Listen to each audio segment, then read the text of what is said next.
ఈరోజు మనము ఎన్నుకున్న అంశం ఏమిటంటే యేసు ప్రభుల వారిని దేవుడు కన్నాడా అనే అంశంపై మళ్ళీ ఒకసారి యేసు ప్రభుల వారిని దేవుడు కన్నాడా అని అనడానికి గల కారణం ఏంటంటే సోషల్ మీడియాలో ఈ అంశంపై చాలా గలిబిలి జరుగుతుంది.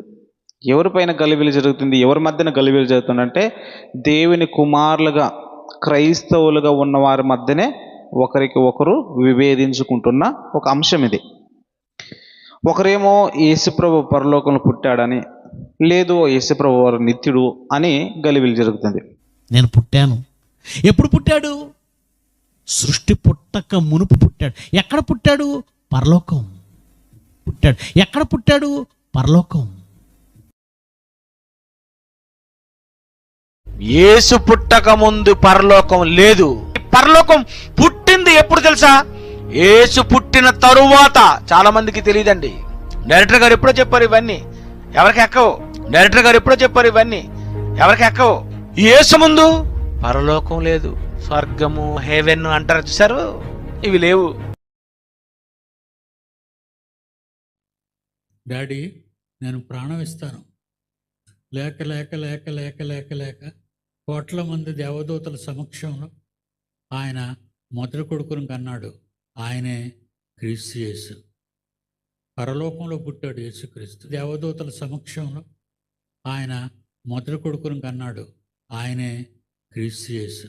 పరలోకంలో పుట్టాడు యేసుక్రీస్తు. పరలోకంలో పుట్టాడు యేసుక్రీస్తు. యేసుక్రీస్తు ప్రభువారు పరలోకములోనే పుట్టాడు. యేసుక్రీస్తు ప్రభువారు పరలోకములోనే పుట్టాడు. యేసు ప్రభు వారు పుట్టారు అన్న ఒక తెగ ఇంతవరకు వీడియో చూశారు కదా. యేసు ప్రభు వారు పుట్టారు అన్న ఆ ఒక గుంపు వారు లేక ఆ ఒక తెగ వారు ఏమంటున్నారంటే వాళ్ళల్లో వాళ్ళకే స్పష్టత లేదు. ఏమని లేదు అని అంటే ఇప్పుడు నలుగురు మాటలు చూసాం. ఒక ఆయనేమో యేసు ప్రభు వారు పరలోకంలో పుట్టాడు అని ఒక ఆయన అంటాడు. మరొక ఆయన ఏమంటున్నాడంటే లేదు లేదు లేదు, యేసు ప్రభు వారికి మునుపు పరలోకం లేదు, కలిగి ఉన్నదేది ఆయన లేకుండా కలగలేదు, పరలోకం కూడా కలుగజేయబడింది గనక యేసు ప్రభు పుట్టుక మునుపు పరలోకం లేదు, ఆయన పరలోకంలో పుట్టలేదని ఒక ఆయన అంటాడు. మరి ఇదే దారుణం అంటే వీళ్ళిద్దరికి ఎవరు చెప్పారంటే వాళ్ళ గురువు గారైన ఒక పెద్ద ఆయన, తాత వయసు ఉంటాడు, ఆయన గారు చెప్పారంట. ఏమని చెప్పారు? వాళ్ళ పిల్లలైన వారికి యేసు ప్రభు వారు పరలోకంలో పుట్టారని చెప్పారు. ఈ ఇరువురు చెప్పినది ఒకదానికొకరు వ్యతిరేకంగా ఉన్నాయి. ఈయన పరలోకంలో పుట్టాడని చెప్పే ఆయనకి, పరలోకంలో పుట్టలేదని చెప్పడానికి వ్యతిరేకంగా ఉన్నాయి. వీరిద్దరు కాకుండా ఆ తెగ నుంచి బయటకు వెళ్ళిన ఒక ఆయన ఏమంటున్నాడంటే లేదు లేదు లేదు, యేసు ప్రభు వారు పరలోకంలోనే పుట్టాడు అన్నాడు. ఈ మూడు కలిపి నేను ఒక వీడియో చేస్తాను. ఆ మధ్యలోనే నాకు మళ్ళీ ఒక దరిద్రమైన ఒక వీడియో దొరికింది. అది ఎవరిది కాదు, ఆ పెద్ద అయిన తాతగారిది. ఏంటి ఆ దరిద్రం అనడానికి కారణం ఏంటంటే ఈ ముగ్గురు చెప్పింది ఒక ఎత్తు అయితే ఈయన చెప్పింది మరీ అంతకన్నా అధ్వానం ఉంది. ఏంటంటే దేవునికి ఆశ పుట్టిందంట, లేక లేక లేక లేక లేక కుమారుని కనాలని ఆశ పుట్టిందంట. ఎలా? లేక లేక లేక లేక పుడితే అది ఎక్కడ పుట్టాడంట? దేవదూతల సమక్షములకు అన్నాడంట. ఇది దరిద్రం కాకపోతే ఇంతకన్నా ఏమంటే దేవదూతలు కూడా సృష్టింపబడినవే కదా. ఒకవేళ యేసు ప్రభు వారికి మునిపే దేవదూతలు అంటే దేవదూతలు యేసు ప్రభు వారి కన్నా గొప్ప. ఈ చిన్న లాజిక్ కూడా తెలియకుండా వాళ్ళు అంత మేధావులు ఎలా అయిపోయారో నాకు తెలియదు. ఈ నలుగురు చెప్పిన మాట బైబిల్కి వ్యతిరేకమైన మాట. ఎందుకనంటే వాళ్ళు పొరబడిన విషయం ఏమిటంటే కీర్తన గ్రంథం 2వ అధ్యాయం 6వ వచనం ఉన్న మాటని పొరబడ్డారు. ఎందుకు? ఏమని ఉంది కీర్తన గ్రంథం 2వ అధ్యాయం 6వ వచనం అంటే చదువుదాం ప్రియులారా. నేను నా పరిశుద్ధ పర్వతమైన సియోను మీద నా రాజును ఆసీనుగా చేసి ఉన్నాను, కట్టడను నేను వివరించెదను. యెహోవా నాకు ఇలాగ సెలవిచ్చెను, నీవు నా కుమారుడవు, నేడు నేను నిన్ను కనియున్నాను అనే మాటను వ్యాఖ్యానం చేస్తూ లేక ఆ మాటను వివరిస్తూ వారిచ్చిన స్టేట్మెంట్ ఏంటంటే నేడు అంటే ఎక్కడ కాదు, పరలోకంలో పుట్టాడు అనేది తెలియజేస్తారు. ఇది విశ్వాసులకి ఎంతవరకు దీన్ని అంగీకరించుకుంటారో లేదు తెలియదు, కానీ విశ్వాసులకి ఎంతవరకు అర్థమవుతుందో లేదు, కానీ బైబిల్ బోధించే వారికి మాత్రం దీని పట్ల కనీసమైన అవగాహన ఉండాలి. ఏమని ఉండాలి అని అంటే బైబిల్ గ్రంథంలో ఉన్న లేఖనాలను మనం చదువుతున్నప్పుడు అది ప్రవచనమా లేక ప్రవచన నెరవేర్ప, అక్కడ సందర్భం ఏంటి, ఆ సందర్భంలో వ్యక్తులు ఎవరు, అక్కడున్న కాల పరిస్థితులు ఏంటి అని కనీస అవగాహన లేకుండా వాక్య వివరణ చేయడము ఇది బోధకునికి లేక వాక్య ఉపదేశకునికి తగనిది. ఆ సందర్భం దృష్టిలో ఉండాలి, అక్కడున్న ఆ సామాజిక పరిస్థితులు దృష్టిలో ఉండాలి. అది ప్రవక్త మాట్లాడుతున్నాడా, యాజకుడు మాట్లాడుతున్నాడా, ప్రజలు మాట్లాడుతున్నారా, శత్రువులు మాట్లాడుతున్నారా, మిత్రులు మాట్లాడుతున్నారా, లేక యెరూషలేం పట్టణస్థులు మాట్లాడుతున్నారా, లేక యెరూషలేం కొరకు మాట్లాడుతున్న మాటల, లేక దైవ జనులందరి కొరకు మాట్లాడుతున్న మాటల, లేక ప్రపంచం మనుషులందరి కొరకు మాట్లాడుతున్న మాటలనేది కనీసమైన అవగాహన ఎవరికి ఉండాలి? బోధించే వారికి ఉండాలి. ఎందుకు ఈ మాట అంటున్నంటే ఈ వాక్యం పట్ల కనీస అవగాహన లేకుండానే ఈ స్టేట్మెంట్లు ఇచ్చారు. పరలోకం పుట్టాడని ఒక ఆయన, పుట్టలేదని ఒక ఆయన, లేదు దేవదూతల మధ్యలో పుట్టాడని ఒక ఆయన. ఈ 3 స్టేట్మెంట్లు బైబిల్కి విరుద్ధం. ఎలా అని అంటే ఒక్కసారి మనము గమనించి లేఖన వైపు కన్ను దృష్టిని కేంద్రీకరించి ఆలోచన చేద్దాం. ఈ 2వ కీర్తన వెనక ఒక చరిత్ర ఉంది. ఆ చరిత్రను పరిచయం చేయడానికి ప్రయత్నిస్తున్నాను. దయచేసి కొంచెం స్పీడ్గా వెళ్తాను, సమయం ఎక్కువ అవుతుంది. అది దాదాపుగా న్యాయాధిపతుల కాలం. చరిత్రలోకి వెళ్తున్నాను. అది దాదాపుగా న్యాయాధిపతుల కాలం, న్యాయాధిపతులు ముగుస్తున్న తరం. చివరి న్యాయాధిపతి ప్రవక్తగా ఉన్న వ్యక్తి ఎవరండి? చివరి న్యాయాధిపతి ప్రవక్త, కేవలం న్యాయాధిపతి కాదు. చివరి న్యాయాధిపతి ఏలీ గారు అయితే న్యాయాధిపతి ప్లస్ ప్రవక్తగా ఉన్న వ్యక్తి ఎవరంటే సమూయేలు గారు. ఈ సమూయేలు గారు తన సేవను ప్రారంభించుకుంటూ నమ్మకంగా దేవుని కొరకు బ్రతుకుతూ అనేకులను దేవుని వైపు మరలిస్తూ తన సేవను, తన పరిచర్యను తను చేస్తూ ఉన్న సమయంలో చివరిగా ఆయన వృద్ధాప్య వయసులోనికి వచ్చాడు. ఆ వృద్ధాప్య వయసులోకి వచ్చేసరికి ఆ వృద్ధాప్య వయసులో వచ్చినప్పుడు సమూయేలు గారికి అన్ని ఇశ్రాయేళ్ల మధ్య జరుగుతున్న ఆ వ్యవహారాలు తెలియదు, లేక ఆ వ్యవహారాలను పట్టించుకోవట్లేదు. ఎందుకు పట్టించుకోలేదంటే తన కుమారులని ఇశ్రాయేళ్ల మధ్య న్యాయాధిపతులుగా నియమించి కొన్ని పనులు మీరు చేసుకోండి అని ఆ బాధ్యతను అప్పగించినట్టు మనకు లేఖనాలు కనపడుతున్నాయి. అయితే వారు సమూయేలు గారి కుమారులు ఏం చేస్తున్నారంటే అక్రమంకు పాల్పడుతూ, లంచాలకు పాల్పడుతూ, న్యాయాన్ని అన్యాయంగా మారుస్తూ ఇలాంటి దుర్మార్గపు పనులు చేస్తున్నారు. ఈ దుర్మార్గపు పనులు చేస్తున్నప్పుడు ఇశ్రాయేల్కి ఆ కుమారుల పట్ల విరక్తి పుట్టింది.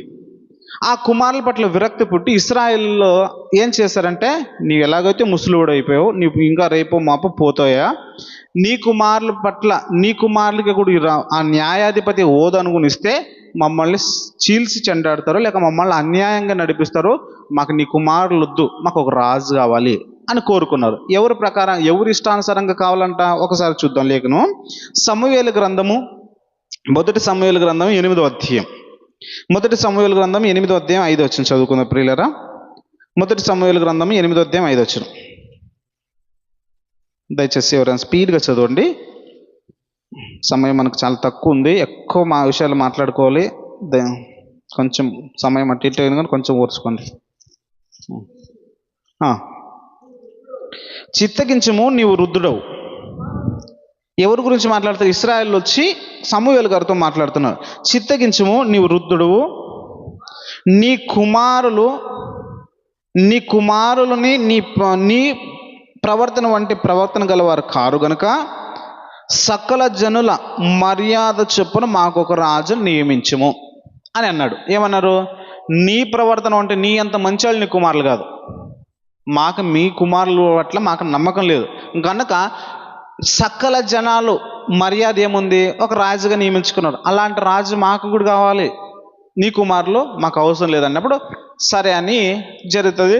అక్కడ ఒక సందర్భం జరుగుతుంది. అది సందర్భం అంతా దేవునికి వ్యతిరేకంగా జరుగుతుంది. అయినా కూడా వాళ్ళ ఇష్టంలే కోరుకున్నారు కదా, నెరవేర్చు అని సమూయేలు గారికి దేవుడు ఆజ్ఞిస్తాడు. సమూయేలు గారు మొట్టమొదటి రాజుని ఎవరు చేస్తాడు? సౌలును రాజు చేస్తాడు. సౌలు గారు కరెక్ట్గా 2 సంవత్సరాలు దేవునికి నమ్మకంగా పరిచయం చేస్తాడు. సౌలు గారు దేవునికి నమ్మకంగా రాజ్య పరిపాలన చేసేదంటే కరెక్ట్ 2 సంవత్సరాలు. మిగతా 38 సంవత్సరాలు ఆయన రాజుగా ఉన్నది 40 సంవత్సరాలు అయితే మిగతా 38 సంవత్సరాలు దావీదును చంపాలని పరిపాలన చేశాడు.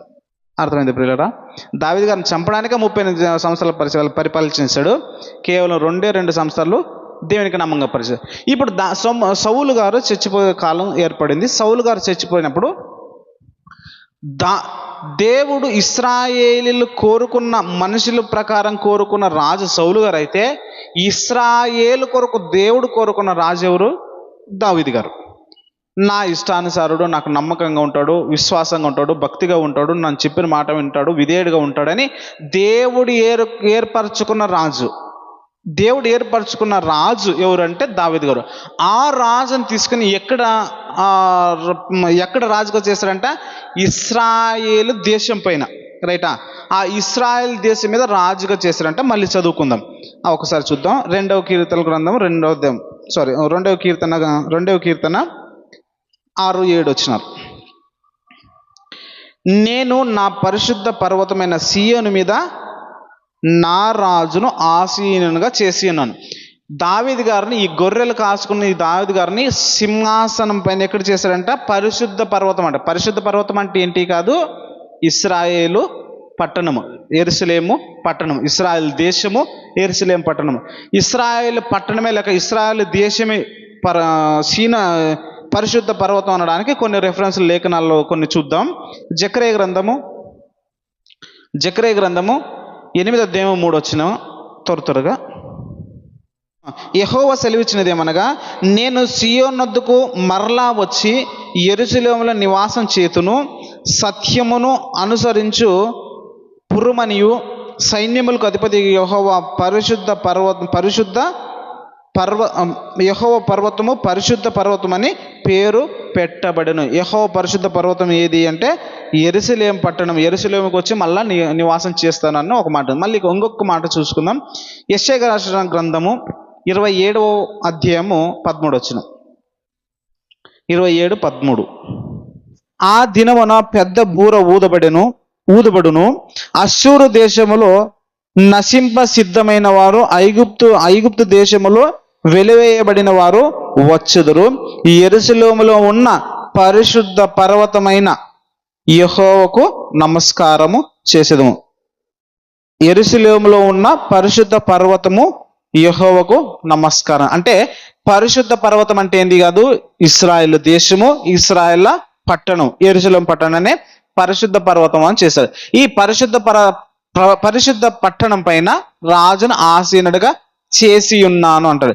మనము ఎప్పుడే కానీ లేఖనాలపై మనం దృష్టించినప్పుడు ప్రవచనం ఎలాగుంటుంది అన్న దానిపైన మనం కొంచెం ఆలోచన చేయాలి. ప్రవచనం 2 రకాలుగా ఉంటుంది, 2 రకాలుగా లేక 3 రకాలుగాను ఉంటుంది. ఒకటి డైరెక్ట్ ఒకే వ్యక్తిని సూచించే పదం ఉంటుంది. ఒక మాట, స్త్రీ సంతానం ఎవరండి? ఆది కాండంలో చెప్పబడుతున్న ప్రవచనం ఏమి? నీ సంతానానికి స్త్రీ సంతానానికి వైరం కలుగజేస్తాను అన్నాడు. Direct statement. స్త్రీ సంతానం ఎవరు? మనుషులు ఎవ్వరు లేరు. స్త్రీ సంతానం ఏకైక వ్యక్తి యేసుప్రభు వారే. Direct statement. అది యేసుప్రభుకి డైరెక్ట్గా అప్లై అవుతుంటుంది. కానీ యేసుప్రభు వారి కొరకే చెబుతూ కొన్ని మాటలు ఎలా ఉంటాయంటే, అది అప్పటి కాలానికి సంబంధించింది ఉంటుంది, తర్వాత భవిష్యత్ కాలానికి సంబంధించింది ఉంటుంది. ఎలా అంటారా? యెషయా గ్రంథము 7వ అధ్యాయం 14 వచనంలో కన్యక గర్భవతి కుమారుని కనును అని భవిష్యత్తు చూపిస్తుంది.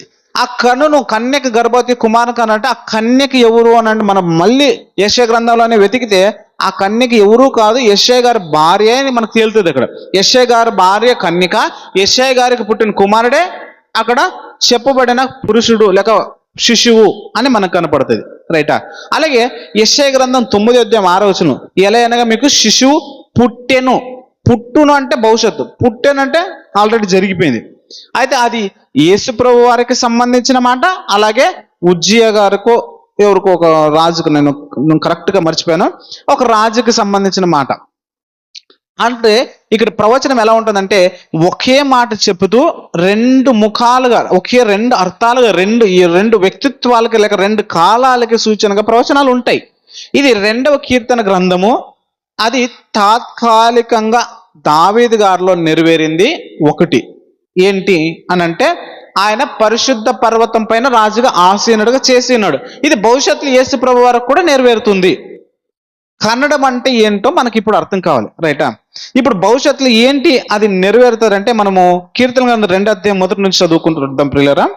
కీర్తన గ్రంథం 2వ అధ్యాయం 1 నుంచి, అన్యజనులు ఎలా అల్లరి రేపుచున్నారు, జనములు ఎలా జనములు ఏల వ్యర్థమైన దాన్ని తలంచుచున్నవి, మనము వారి కట్లను తెంపుదము రండి, వారి పాశములు మన యొద్ద నుండి పారువేదుము రండి అని చెప్పుకొనుచున్నారు.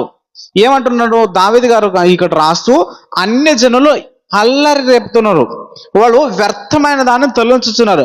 వాళ్ళందరూ కూడుకుని ఏం చేశారంటే వాళ్ళు ఏమని మాట్లాడుకుంటే, మనమందరం ఏకమై ఏం చేద్దాము, యెరూషలేములను నాశనం చేద్దాం అని చెప్పి భూరాజులందరూ ఏకీభవించారు. ఎవరిపైన ఏకీభవించారంటే యెహోవాకును ఆయన అభిషిక్తుడు అంటే అభిషేకం పొందుకున్నవాడు. దావీదు గారు యెరూషలేము పట్టణం మీద అభిషేకించబడిన వ్యక్తి, సమూయేలు గారి చేత అభిషేకింపబడిన వ్యక్తి. అభిషేక్తుని ఏమంటారు అంటే, అభిషేకించిన వారిని అభిషేక్తుడు అంటారు, దేవుని ప్రతినిధిగా ఉన్న వారిని అభిషేక్తుడు అంటారు. దావీదు గారికి ప్లస్ అక్కడ యెహోవా దేవునికి చుట్టుముట్టున్న దేశాలంతా కూడా ఏం చేస్తున్నారంట, వ్యతిరేకంగా నడుస్తున్నాయంట. అర్థమవుతుంది పిల్లరా? అప్పుడు దావీదు గారు అంటున్నారు, అక్కడ చుట్టుముట్టు ఫిలిస్తీన్లు, మోయాబులు, అషూరులు, అమ్మోనీలు, పెర్జిలు, ఇక్కడ మొత్తం యెరూషలేము చుట్టుముట్టు ఏ దేశాలు ఉన్నాయో అన్ని కూడా దావీదు గారికి శత్రు దేశాలుగా మారిపోయాయి. ఎవరితో చూస్తే యుద్ధం చేసి ఏం చేశారంటే వాళ్ళతో చోలిపోవట్లేదు, వాడితో ఓడిపోవట్లేదు, గెలుస్తున్నాడు. గెలిచిన తర్వాత ఇంకా కోపం వస్తుంది, తగ్గుతుంది. గెలిచేళ్ళపోవడం మంచిగా వద్దులే అని వంతో పెట్టుకుంటారమ్మా, నెక్స్ట్ మరి చూద్దామంటారా. దావీదు గారు పరిపాలన చేస్తున్నప్పుడు చుట్టుముట్టు దేశాలంతా కూడా శత్రు దేశాలు. వాళ్ళందరూ ఏం చేశారో, వాళ్ళందరూ ఏకమై కలిసి మొత్తం యెరూషలేము నాశనం చేద్దాం, యెరూషలేము పాడు చేద్దాం అని దేవునికి ఆయన అభిషేక్తునికి అంటే దావీదు గారికి మరి దేవునికి విరుద్ధంగా మాట్లాడుతున్నారు. ఈ మాట ఈయన దేవుడు ఏం చేస్తున్నాడ, నవ్వుకుంటున్నాడు. మీరు నన్ను ఏం చేసేది రా అని దేవుడు నవ్వుకుంటున్నాడు. అప్పుడు దానినే ఒక సందర్భాన్ని తీసుకుని ఒక ప్రవచనం ఇక్కడ మాట్లాడుతున్నాడు దేవుడు. చూద్దాం 5వ వచనం. ఆయన ఉగ్రుడై వారితో పలుకును, ప్రచండ కోపం చేత వారిని తల్లడింపజేయును. నేను నా పరిశుద్ధ పర్వతమైన సియోను మీద నా రాజును ఆసీనుగా చేసి ఉన్నాను, కట్టడలను నేను వివరించేదను. యెహోవా నాకు ఇలాగ సెలవిచ్చును, నీవు నా కుమారుడవు, నేడు నేను నిన్నే కని ఉన్నాను అని అంటున్నాడు. ఇక్కడ మనం బాగా గమనించవలసిన విషయం ఏంటంటే, 2 కారణాలు చెప్తున్నాడు. కనడానికి 2 కారణాలు చెప్తున్నాడు. నేను ఒక కుమారుడిగా స్వీకరించడానికి, లేక కుమారునిగా అంగీకరించడానికి, లేక కుమారుడిగా ఎన్నుకోవడానికి 2 కారణాలు చెప్తున్నాయి. అంటే నేను నా పరిశుద్ధ పర్వతం పైన రాజుగా చేస్తాడు, రాజుగా చేసిన ఆ వ్యక్తుల పైన ఏమంటాడు, నీవు నా కుమారుడు, నేడు నేను నిన్నే కని ఉంటాను. రైటా? 2 కారణాలు ఏం చెప్తున్నాడు మళ్ళీ చూద్దాం ఒకసారి. ఇక్కడ మళ్ళీ చూద్దాం 6-7. నేను నా పరిశుద్ధ పర్వతమైన సియోను మీద రాజుగా ఆసీను చేశాను, ఆ రాజుగా ఆసీను చేసిన ఆ వ్యక్తి పైన నీవు నా కుమారుడు, నేను నిన్ను కని ఉన్నాను అని అంటున్నాడు. అయితే ఇప్పుడు యేసుప్రభు వారికి ఇది ఎలా అప్లై అయింది? ఇది యేసుప్రభు వారి జీవితంలో ఇది ఏమైనా ఇప్పుడు పరలోకంలో దేవుడు యేసుప్రభుని కన్నాడనడానికి ఏమన్నా ఇప్పటి వరకు మీకు ఆలోచన పుట్టిందా? సందర్భం వివరించాను కదా. సందర్భం ఏంటి? దావీదు గారు చుట్టుముట్టు దేశాలంతా శత్రు దేశాలు మారుతున్నారు. వాళ్ళందరూ అల్లరి లేపుతూ ఏకీభవించి నాశనం చేయాలని కూడుకుంటున్నారు. ఏంటి? యెరూషలేము పట్టణాన్ని. ఆయన యెరూషలేము పట్టణం దేవుని లేక దేవుడు సైన్యములకు అధిపతి యెహోవా దేవుణ్ణి నాశనం చేయాలి, యెహోవా దేవునికి మరి ఆయన అభిషేక్తునికి విరోధంగా మొలికి ఆ పట్టణాన్ని నాశనం చేయాలనుకుంటున్నారు. రైటా? ఈ సందర్భం గుర్తుపెట్టుకోండి. రైటా? ఈ సందర్భము ఎక్కడ నెరవేరుతున్నదని అపోస్తులైన పేతురు గారు, యోహాను గారు ఉటంకిస్తూ రాస్తున్న ఒక మాట ఉంటుంది. అపోస్తుల కార్యము 4వ అధ్యాయం. అపోస్తుల కార్యము 4వ అధ్యాయం. అపోస్తుల కార్యము 4వ అధ్యాయము 25 నుంచి చదువుకుందాం ప్రియులారా. పైనుంచి చదువుతాం కొంచెం. ఇక్కడ ఒక సందర్భం ఉంది, సందర్భం వివరిస్తాను ఒకసారి. సందర్భం మీకు అర్థం కావడానికి, అల్లరి ఎందుకు రేగింది అనడానికి కారణం. ఇప్పుడు అక్కడ ఏముంది? అన్ని జనులు ఏళ్ళు అల్లరి రేపుచున్నారన్న మాట ప్రవచనంగా నెరవేరాలి. రేటా? ఇప్పుడు యేసుప్రభు విషయంలో ఆ అల్లరి ఎప్పుడు జరిగింది అని అంటే, యేసుప్రభు వారి చనిపోయి మరణించి తిరిగి లేచిన తర్వాత శిష్యులు దేవాలయంలోనికి వెళ్తారు. శిష్యులు దేవాలయానికి వెళ్తే అక్కడ కుంటివాడు అక్కడ ఉంటాడు. అస్వస్థతగా ఉండి దేవాలయం యొద్ద భిక్ష లేక యాచన చేస్తూ ఉంటాడు. ఆ వ్యక్తిని వీళ్ళు ఏం చేశారంటే ఏదైనా సహాయం చేస్తాడని ఆ వ్యక్తి తేరి చూస్తున్నప్పుడు, నా దగ్గర ఏముందో అతనికి ఇస్తాను, ఓకేనా మీకు అంటే, సరే ఏంటి అని అంటే, అప్పుడు వాళ్ళు యేసు నామముల నజరేయుడైన యేసు నామముల వీడు స్వస్థత పొందునని మాట అంటారు. ఎక్కడ 10వ వచనంలో ఏమంటారంటే 10వ వచనంలో ఏమంటారు, నజరేయుడైన యేసుక్రీస్తు నామమునే వీడు స్వస్థత పొంది మీ ఎదుట నిలుచుచున్నాడనే ఓ మాట అన్నారు. అక్కడ సందర్భం ఏంటంటే ఒక కుంటివాడిని స్వస్థత పరుస్తారు. అక్కడ ఉన్న వారిని స్వస్థత పరిచినప్పుడు ఆ స్వస్థత దాదాపుగా 45 సంవత్సరాలు కుంటివాడై ఉంటాడు. 40 సంవత్సరాలకు పైగా నుంచి కుంటివాడు అయినప్పుడు అప్పుడు ఆ కుంటివాడు స్వస్థత పొందుకుంటాడు. ఆ స్వస్థత పొందుకున్నప్పుడు ఏం చేస్తారంటే అక్కడ దేవాలయంలో గలిబిలి జరుగుతుంది. గలిబిలి చేస్తున్నప్పుడు అక్కడ ఆ స్వస్థత పొందుకున్న వారు కళ్ళారు చూసిన వాళ్ళు యేసునామంలో స్వస్థత జరుగుతుంట, యేసునామంలో స్వస్థత జరుగుతుందంట అని అక్కడ ఒక అల్లరి అంత ఒక ప్రపంచమే సృష్టింపబడుతుంది.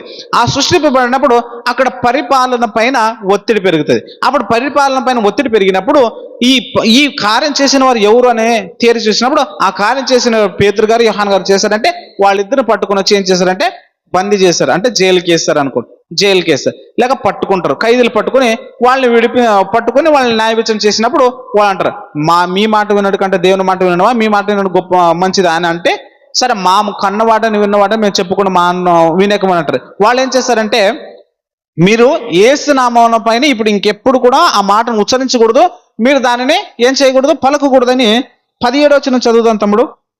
17వ వచనం, అయినను ఇది ప్రజలు ఇంకా వ్యాపించుకుంటుటకై ఇక మీదట ఈ నామముని ఏ మనుషులతోనైనాను మాట్లాడకూడదని మనం వారిని బెదరు పెట్టవాలని అనుకుంటారంట. ఏంటి, యేసుక్రీస్తు వాళ్ళు ఇంత గలివిలేదు, యేసుక్రీస్తు నామం లెక్క యేసు నామం ఇంత గలివిలేదు కదా, ఇంక ఈ నామం బట్టి ఇంకెప్పుడు కూడా మీరు మాట్లాడకూడదు అని వాళ్ళకి గట్టిగా వార్నింగ్ ఇద్దాం అని ఫిక్స్ అయిపోయారు. అక్కడున్న ప్రధాన యాజకులు వాళ్ళందరూ మళ్ళీ అక్కడ ఒక పరిపాలన, రోమా గవర్నమెంట్ పరిపాలన కూడా మరి ఏ రోజు పరిపాలన కూడా ఉంటుంది. వాళ్ళందరూ కూడా ఏకీభవించి సరే వాళ్ళకి ఎప్పుడు కూడా యేసు నామంలో ఇంకా మాట్లాడకూడదు అని చెప్పినప్పుడు మొత్తం దేశం అంతా ఏమవుతుందంట, అల్లరి అవుతున్నప్పుడు 23 నుంచి చూద్దాం తమ్ముడు. వాళ్ళు ఆ అల్లరి అయినప్పుడు వాళ్ళు నిర్దోషులన్నీ ఎంచబడతారు. వాళ్ళ ఏ తప్పు లేదన్నప్పుడు ఎంచబడినప్పుడు అప్పుడు వాళ్ళని విడిపిస్తారు. విడిపించినప్పుడు 24 వచనం అక్కడ వాళ్ళు మాట్లాడుతూ ఏమంటున్నారో చెప్దాం. వారు విని ఏక మనసుతో దేవునికి ఇట్లో బిగ్గరగా మొరపెట్టిరి, నాత నీవు ఆకాశమునకు భూమిని సముద్రమును వాటిలో సమస్తను కలుగు చేసిన వాడువు, అన్యజనులు ఏల అల్లరి చేసిరి, ప్రజలెందుకు వ్యర్థమైన ఆలోచనలు పెట్టుకుండ్రి, ప్రభువు మీదను ఆయన క్రీస్తు మీదను. అభిషక్తుడు అంటే ఏంటి? క్రీస్తు అభిషేకింపబడినాడు. అభిషక్తు లేక క్రీస్తు అన్న మాటకి కింద ఫుట్ నోట్లు ఏమిచ్చాడు, అభిషక్తుడు అని ఇచ్చాడు. 2వ కీర్తనలు ఏమన్నాడు, యెహోవాకును ఆయన అభిషక్తునికి విరోధంగా చేస్తారంట. ఇక్కడ ఎవరెవరికి విరోధంగా ఉంటారంట, ప్రభువు మీదను ఆయన క్రీస్తు మీదను భూరాజులు లేసారు. ఎవరెవరు ఆ భూరాజులు? అధికారులు ఏకంగా కూడుకుని అని నీవు పరిశుద్ధాత్మ ద్వారా మా తండ్రియు నీ సేవకుడైన దావీదు నోట పలికించితివి, ఏవి జరగవలనని నీవు నీ సంకల్పం ముందు నిర్ణయించును, వాటన్నిటిని చేయుటకే నీవు అభిషేకించిన నీ పరిశుద్ధ సేవకుడైన యేసుకు విరోధంగా ఏ రోజును పొంతి పిలాతును అన్యజనులతోనూ ఇశ్రాయేలు ప్రజలతోనూ ఈ పట్టణము నిజముగా కూడుకుండ్రి. యేసు ప్రభు వారికి విరోధంగా అక్కడ జరుగుతున్నాయా? యేసు నామానికి ఎప్పుడు జరుగుతుందంటే ఈ ప్రవచనం 2వ కీర్తన గ్రంథము ప్రవచనం ఎప్పుడు జరిగిందంటే యేసు ప్రభు నామాన్ని వాళ్ళు ఎప్పుడైతే ప్రకటింపబడుతున్నారో, యేసు ప్రభు నామాన్ని ఎప్పుడైతే వాళ్ళు స్వస్థతలు చేయడానికి వచ్చాడో అక్కడ అల్లరి జరగడం ప్రారంభమైనప్పుడు, అల్లరి జరిగినప్పుడు ఏకంగా అక్కడ ఎవరెవరు ఉన్నారు, పొంతి పిలాతులు, రోమీలు, వాళ్ళ అధిపతులందరూ చూసి వాళ్ళ మీద ఒత్తిడి చేశారు ఇంకెప్పుడు చేయకూడదని. అప్పుడు ఈ ప్రవచనం నెరవేరిందని లూకా గారు అన్నారు. ఎవరు? పేతురు గారు, యోహాను గారు అన్నారు. ఈ ప్రవచనం ఇప్పుడు నెరవేరిందని పేతురు గారు, యోహాను గారు అన్నారు. అర్థమైందా ప్రియులు? ఇంతవరకు అర్థమవుతుందా? ఇప్పుడు ఈ ప్రవచనంలో ఎక్కడైనా 2వ కీర్తన గ్రంథం ముందు ఎక్కడైనా యేసుప్రభు వారు పరలోకంలో పుట్టానడా అనడానికి ఏమైనా ఆస్కారం ఉందా? సాధుగానే చెప్తున్నాను, లేదు కదా.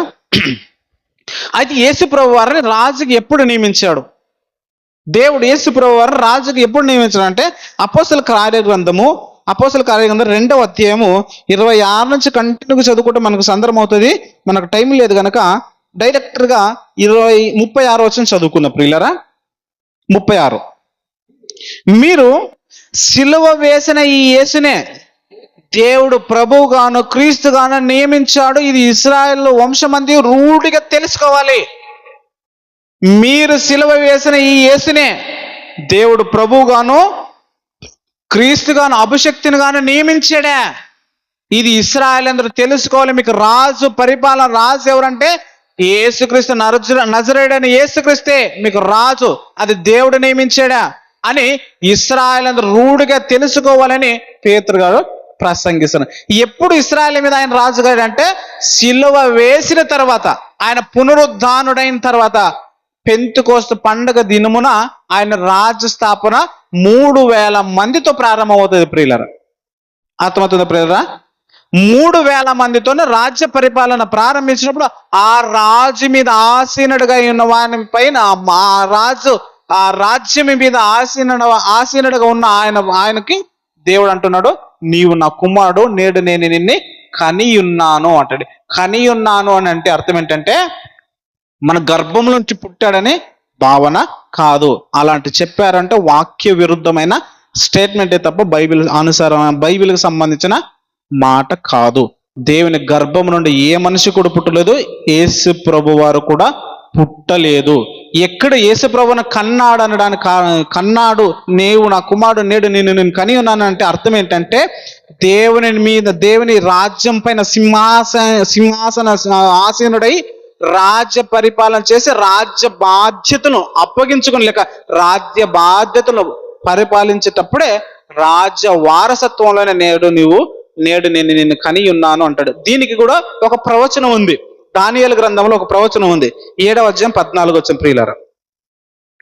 దానియేలు గ్రంథం 7వ అధ్యాయం 14 వచనం అర్థమవుతుందా ప్రియులారా? సకల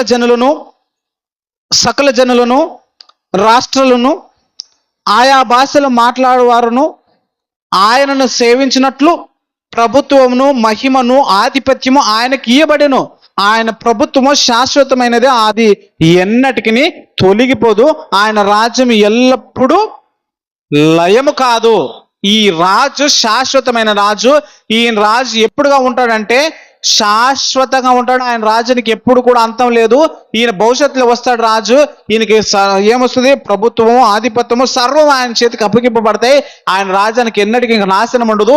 ఈ రాజు వస్తాడంటే ఆ రాజు వచ్చిన తర్వాత ఆ రాజు వచ్చాడు అనడానికి అమ్ములుగా, లేక ఈయనే రాజు అనడానికి గుర్తుగా కొన్ని మాటలు యేసుప్రభు వారు భూలోకంలో పుట్టినప్పుడే, లేక భూలోకంలో ఉన్నప్పుడే 30 సంవత్సరాలు తన జీవిత యాత్రలో ఉన్నప్పుడే మొట్టమొదటిగా ఈయన నా కుమారుడు, ఈయనే నా ప్రియ కుమారుడు, ఈయన యందు నేను ఆనందించుచున్నాను అనేది రాజ ప్రకటనగా దాన్ని అర్థం చేసుకున్నది తప్ప ఈయన ప్రియకుమారుడు అంటే గర్భం నుండి ఊడిపడ్డాడని, ఉద్భవించాడని, పుట్టాడని, కన్నాడని అర్థం కాదు. ఈయన నా ప్రియకుమారుడు అంటే సొలొమోను గారు కూడా ఒక సందర్భం ఉంది. దయచేసి మీరు ఎప్పుడైనా వీలైతే చదవండి. మొదటి రాజుల గ్రంథం మొదటి అధ్యాయము 30 నుంచి 35 వరకు వచ్చిన కంటిన్యూ చదువుకుంటే ఒక సందర్భం ఉంటుంది. అక్కడ ఏంటంటే నీవు నా కుమారుడు అయిన సొలొమోను దగ్గరికి వెళ్ళి నేను రాజుగా చేస్తానని చెప్పండి, ఆయన నా తర్వాత నెక్స్ట్ రాజు అవ్వాలనే మాట ఉంటుందన్నమాట. అంటే అంతకు మునుపు ఆయన సొలొమోను గారు దావీదు గారికి కుమారుడా అంటే కుమారుడే. కానీ ఇప్పుడు తన తరపున లేక తన తర్వాత రాజరిక బాధ్యతను చేపట్టుకున్న తన కుమారుడుగా అందరికి, ప్రపంచానికి కనబడుతున్నాడు ప్రియులారా. అర్థమవుతుందో లేదా? సొలొమోను గారు అంతవరకు ఇశ్రాయేల్కు మాత్రమే దావీదు గారికి కుమారుడుగా కనపడుతున్నాడు. ప్రపంచానికి దావీదు గారు కుమారుడు సొలొమోను అని పిలవడానికి ఆయన ఎక్కడికి రావాలి? సింహాసనం మీద కూర్చోవాలి. ఆ సింహాసనం మీద కూర్చుంటే ఈయన దావీదు కుమారుడని ప్రపంచానికి తెలియాలి. అంతకు మునుపు దావీదు గారు సొలొమోను గారి కుమారుడు కాదంటే కుమారుడే, కానీ రాజరికపు కుమారుడు. ఆ బాధ్యతలు పుట్టినప్పుడు, ఆ బాధ్యతలు చేపట్టినప్పుడు ఎక్కడ వస్తాడంటే ప్రపంచానికి ఈయన దావీదు కుమారుడుగా నిలబడతాడు. యేసు ప్రభు వారు కూడా పరలోకంలో దేవునితో సమానుడుగా ఒకే ఉనికిలుగా ఉన్నప్పుడు ఆయన రాజరికపు బాధ్యతను ముందుకు తీసుకోవడానికి ఈయన నా కుమారుడు, నేడు నేను నిన్ను కని ఉన్నానని చెప్తున్న మాట తప్ప అది పరలోకంలో పుట్టాడని కాదు. మళ్ళీ ఒక మాట ఇక్కడ ఒక ప్రశ్న వేస్తాను. యెషయా గ్రంథం 43 అధ్యాయం 10 వచనం ఒక మాట ఉంటుంది ప్రియులారా. ఏమని ఉంటుందంటే, యేసు ప్రభు వారే దేవునితో సమానుడుగా లేక మధ్యలో పుట్టిన వాడే కూడా అయితే, ఒకటి వీళ్ళు బోధిస్తున్న బోధ ఒకటని తప్పై ఉండాలి, లేదా వీళ్ళు బోధే కూడా కరెక్ట్ అయిన ఒప్పుకుంటే దేవుడి అబద్ధం చెప్పాలని ఒప్పుకోవాలి. అర్థమవుతుందా ప్రియులారా? వీరు చెప్పిన బోధ అయినా తప్పై ఉండాలి, లేదా దేవుడు చెప్పిన మాట అయినా తప్పై ఉండాలి. రెండు ఏదో ఒకటి సాధ్యం పడుతుంది. ఎందుకనంటే రెండు సాధ్యం కాదు. దేవుడైనా అబద్ధికుడు, వీళ్ళు దేవుడైనా అబద్ధికుడిగా చేయాలి, లేదా వీళ్ళైనా అబద్ధికులుగా అవ్వాలి. ఏంది అనంటే ఒకసారి చూద్దాం. యెషయా గ్రంథం 43:10 చూద్దాం. నాకు ముందుగా ఏ దేవుడు నిర్మింపబడలేదు, నా తర్వాత ఏ దేవుడును ఉండడు. నాకు ముందుగా ఏ దేవుడు లేడు, నా తర్వాత ఇంక ఏ దేవుడు కూడా రాడు. అంటే దేవునికి తర్వాత యేసు ప్రభు వారు పుట్టాడంటే యేసు తండ్రి అయిన దేవుడు అబద్ధం చెప్పాడని మీరు ఒప్పుకోవాలి. అంత సాహసం మీరు చేయరని నాకు తెలుసు కనుక అది మీ వాదనే తప్పు. యేసు ప్రభు మధ్యలో పుట్టినవాడు కాడు.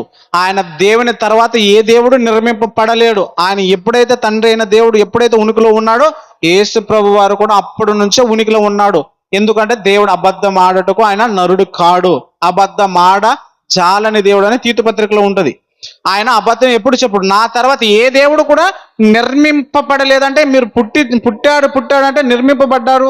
నేను నిన్ను కని ఉన్నాను, లేక నువ్వు పుట్టితివి, నేను నిన్ను కంటిని అని, నేను నిన్ను నిర్మిస్తిని అని కొన్ని సామెతల గ్రంథాలు తీసుకున్న మాటలు ఇక్కడ జోడిస్తారు. ఆ మాట సామెతల గ్రంథాలు తీసుకున్న మాట కూడా జోడిస్తే యేసు తండ్రి అయిన దేవుడు మాట చెప్పిన మాట మీరు అబద్ధం అని చెప్పాల్సి వస్తుంది. కనుక అంత సాహసాలు చేయకండి. దేవుణ్ణి యేసు ప్రభు వారిని కనలేదు, అధికారికంగా ముందుకు తీసుకొచ్చాడంతే.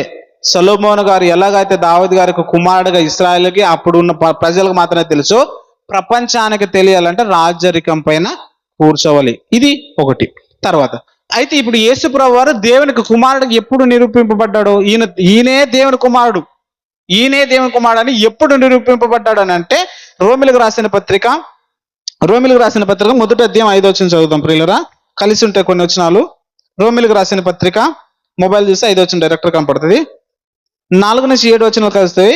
డైరెక్టర్గా మొబైల్ చూస్తే 5వ వచనం ఉంటుంది. చదువుతాం తమ్ముడు అక్కడి నుంచే.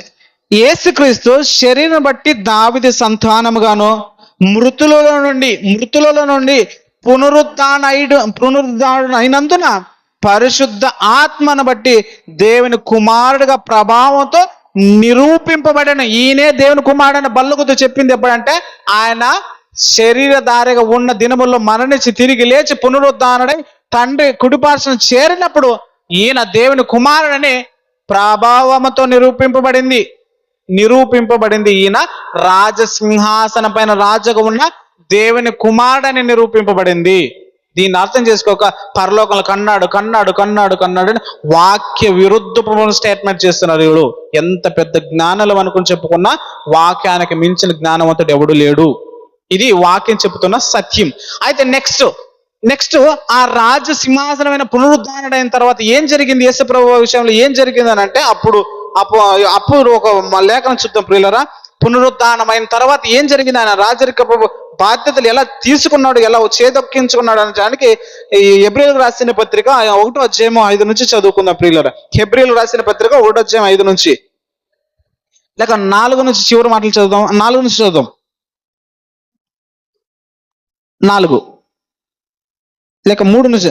ఆయన దేవుని మహిమ యొక్క తేజస్సు, ఆయన తత్వం యొక్క మూర్తిమంతమునై ఉండి తన మహత్తు గల మాట చేత సమస్తం నిర్వహించుచు పాపం విషయంలో శుద్ధీకరణ తానే చేసి దేవదూతల కంటే ఎంతో శ్రేష్టమైన నామం పొందెను.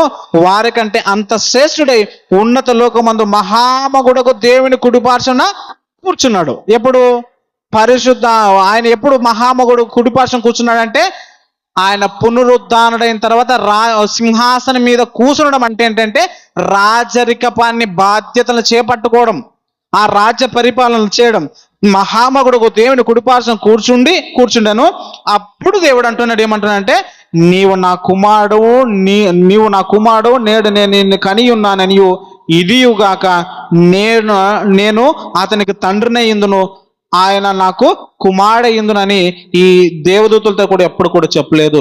యేసుక్రీస్తు ప్రభుల వారి పైన చెప్పాడు. ఆయన నాకు కుమారుడయ్యుండును అంటే కాదు అని అర్థమే, భవిష్యత్తులో అవుతాడు అని అర్థమే, అవునా లేదా? ఈయన కుమారుడయ్యుండును అంటే నాకు భవిష్యత్తులో కుమారులు ఉంటారంటే, ఇప్పుడు నాకు పెళ్ళిళ్ళు కాలేదు, నాకు భవిష్యత్తులో కుమారులు ఉంటారంటే, నన్ను తండ్రి అనే పిల్లలు పుడతారని అంటే ఇప్పుడు ఉన్నారని అర్థమా? లేదు కదా, భవిష్యత్తులో వస్తారని అర్థం కదా. నీవు నా కుమారుడయ్యుందువు అప్పుడు నేను నీకు తండ్రిని అయ్యిందు అని అంటే రాజరిక అధికారాన్ని చేపట్టడమే దానినే కుమారత్వము, రాజరికప కుమారత్వం అంటారు తప్ప పరలోకంలో పుట్టాడు కన్నాడు అనే దానికి కాదు. అయితే ఇంత గొప్ప ప్రభు లేక ఇంత గొప్ప దేవుణ్ణి పట్టుకుని వీళ్ళు ఏమంటున్నారంటే, ఈ రోజు ఎంత అధ్వానంగా మాట్లాడుతున్నారంటే, ఎంత నీచంగా మాట్లాడారంటే, ఒక సామాన్యమైన మనిషితో పోలుస్తున్నట్టు మాలుస్తుంది. ఆయన మనకి ఏ వ్యత్యాసం లేదు. నీవెట్ల కుమారుడు, నాన్నట్ల కుమారుడు, యేసుప్రభు ఎట్ల కుమారుడు, ఆయనకి మనకి పెద్ద తేడా అంటే ఏం లేదు. ఆయన మనకన్నా కొంచెం గొప్పవాడు అంతే అనే మాటకు వచ్చేసారు. అర్థమవుతుంది? మీకు చిన్న ఉదాహరణ చెప్తున్నా. యేసుప్రభు వారే పెద్ద గొప్పడేం కాదు, మనకన్నా కొంచెం బాగా నీతిగా బతికాడు కనుక దేవుడు అతనికి అధికారం ఇచ్చాడు కనుక గొప్పడు, మనకు అధికారం లేదు కాబట్టి మనం తక్కువ అంతేనే మాటకు వచ్చారు. ఇది చాలా దరిద్రమైన స్టేట్మెంట్ ప్రియులారా. దేవునికి మనకి ఎటువంటి పోలికలు లేవు. అంటే దేవునికి మనకి చాలా ఆకాశానికి భూమికి అంతకన్నా కోటి రెట్లు వ్యత్యాసం ఉంది. ఆయనకి మనకి చాలా వ్యత్యాసం ఉంది కనుక యేసు ప్రభుతో మనం ఎప్పుడు కూడా సరి సమానులు కాదు. యేసు ప్రభు ఎవరితో సమానుడు అంటే దేవునితో సమానుడుగా ఉండడానికి ఉన్నాడని ఫిలిప్పీల పత్రిక కనపడుతుంది. దేవునితో సమానుడు అంటే ఒకవేళ సమానంగా ఉండడానికి అధికారం ఇచ్చిన దరిద్రమైన స్టేట్మెంట్లు చేస్తున్నారు పిల్లలు. అధికారం ఏమని, ఈయన సమానుడుగా ఉండడానికి అధికారం ఇస్తే సమానుడు అవుతాడా? ఇప్పుడు నాకు మా నాయన మా తండ్రి నీవు నాతో సమానరా అని చెప్పాడు అనుకోండి, అది సమానత్వం అవుతుందా? అవ్వదు. ఇస్తే సమానత్వం ఉండదు. ఇస్తే సమానత్వం స్థితి కలిగి ఉంటాడు, అది సమానత్వం. మా అన్న నేను సమానం, నా తండ్రి నేను సమానం కాదు. రైటా? దేవునితో యేసుప్రభు వారు సమానుడు అంటే ఆ సమాన స్థితి కలిగి ఉన్నవాడని అర్థం. కానీ అది సమాన స్థితి ఉండడానికి అధికారం ఇచ్చాడని అది తప్పుడు వ్యాఖ్యానము. ఇప్పుడు ఎంత గొప్ప యేసుప్రభు వారిని ఇదేం చేశారంటే, యేసుప్రభు తండ్రి యొద్ద భిక్షం ఎత్తుకుంటున్నాడని చాలా దౌర్భాగ్యంగా మాట్లాడుతున్నారు. ఒక మాట ప్రియులారా, యేసుప్రభు వారు మనకి రక్షకుడు, రాజు. ఆయన రాజ్య పరిపాలనలో మనం ఉన్నాం. రైటా? యేసుప్రభు వారి గురించి బిచ్చగాడన్నప్పుడు మీకు ఎంతవరకు దాని మాట గ్రహించారో, ఎంతవరకు మీకు బాధ కలిగిందో లేదు, కానీ నాకు మాత్రం సర్రమని కాలిపోయింది. ఎలా కాలిపోయిందంటే, నాకేమో ఆ వ్యక్తి పైన కక్షలుండి కాదు. ఎందుకు కాలేదంటే యేసుక్రీస్తు పైన ఉన్న ప్రేమ వల్ల వచ్చింది. ప్రేమ వల్ల లేక ఆ ఉద్రేకంలో కొన్ని ఘర్షణగా మాటలు ఆడతారు తప్ప బూతులు ఎవరు ఆడరు. అది ఎవరిపైన ఘర్షణ మాట్లాడతారంటే ఆ వ్యక్తిని వ్యతిరేకించి కాదు, ఆ వ్యక్తి చేసిన స్టేట్మెంట్ వ్యతిరేకించి కొన్ని ఆ ఉద్రేకంలో కొన్ని ఘర్షణ మాటలు వస్తున్నాయి తప్ప ఆయనే కించపరచాలనో, ఆయనే అవమానపరచాలనో, ఆయనేమో ప్రపంచానికి చెడ్డు చేయడం అని కాదు. ఆయనకన్నా గొప్పోడు నా యేసుప్రభు అని చెప్పడానికి మాత్రమే అనుకున్న కొన్ని పదాలు తప్ప అంతకు మించిన ఏది కాదు. ఎందుకనంటే యేసుప్రభు వారు మనకు రాజుగా ఉన్నప్పుడు, ఆయన రాజ్య పరిపాలన కిందికి వచ్చినప్పుడు ఆ రాజుకు మనం విధేయుడిగా బ్రతకాలి. ఆ రాజునే మనం కించపరచకూడదు. అర్థమవుతుందా ప్రియులరా? ఆ రాజ పరిపాలన చేతి కిందే మనము ఏమై ఉండాలి? విధేయులు ఉండాలి. కానీ ఆ రాజునే మనం సమానంగా, ఆ రాజుని నువ్వు నేను ఒకటే రా తమ్ముడు అన్నా అని పిలుచుకోకూడదు. అర్థమవుతుందా ప్రియులరా? సిద్ధరామయ్య గారు మనకి ముఖ్యమంత్రి. సిద్ధరామయ్య గారు నన్ను వచ్చి వీడు మా తమ్ముడు అని నన్ను అన్నాడు అనుకోండి, ఆయన గొప్పతనం, అది నా గొప్పతనం కాదు. నన్ను తమ్ముడు అంటే నువ్వు మా అన్న అని నేను అయ్యి ఆయన పైన సైన్ వేయకూడదు. అది నీచమైన బుద్ధి. అది ఆయన గౌరవాన్ని బట్టి, ఆయన హోదాను బట్టి ఈయన మా తమ్ముడు అని చెప్పితే అది మనకు రెస్పెక్ట్. మా తమ్ముడు అని చెప్పేసేసి నేను వెళ్ళి అన్న నీవు మా అన్న అని నేను పరిచయం చేసుకోకూడదు. అది దరిద్రం. యేసు ప్రభు వారి విషయంలో అలాంటి స్టేట్మెంట్లు చేస్తున్నారు, అది వాక్య విరుద్ధము, దీనిపైన మనం అవగాహన పెంచుకొని దానికి వ్యతిరేకంగా నిలబడకపోతే మనము ఆ రాజుకు మనం విధేయులు కానట్టుగా దాని అర్థం.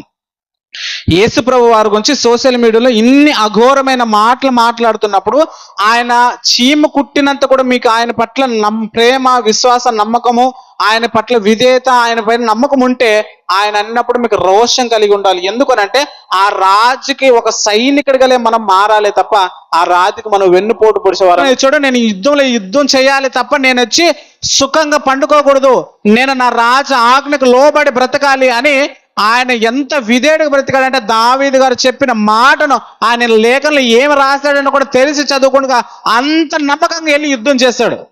యేసు ప్రభువు నీ జీవితంలో, నా జీవితంలో రాజుకు అంగీకరించినప్పుడు ఆయనకు విధేయుడిగా బ్రతకాలి తప్ప ఆయన గురించి పల్లంత మాట, అది లోపల వారైనా, వెలుపటి వారైనా, బయట వారైనా, లోని వారైనా, యేసుక్రీస్తు వారి గురించి అగౌరవంగా మాట్లాడడం నీకెందుకు రోషం కలగట్లేదు? నీకెందుకు ఆయన పట్ల ఎందుకు ఆయన పట్ల నీకు రోషం కలగట్లేదు అంటే నువ్వు ఆత్మీయంగా చచ్చిపోయావని అర్థమా? లేక ఆయనని నువ్వు నమ్ముకోలేదని అర్థమా? ఆయన పట్ల నీకు విశ్వాసం లేదని అర్థమా?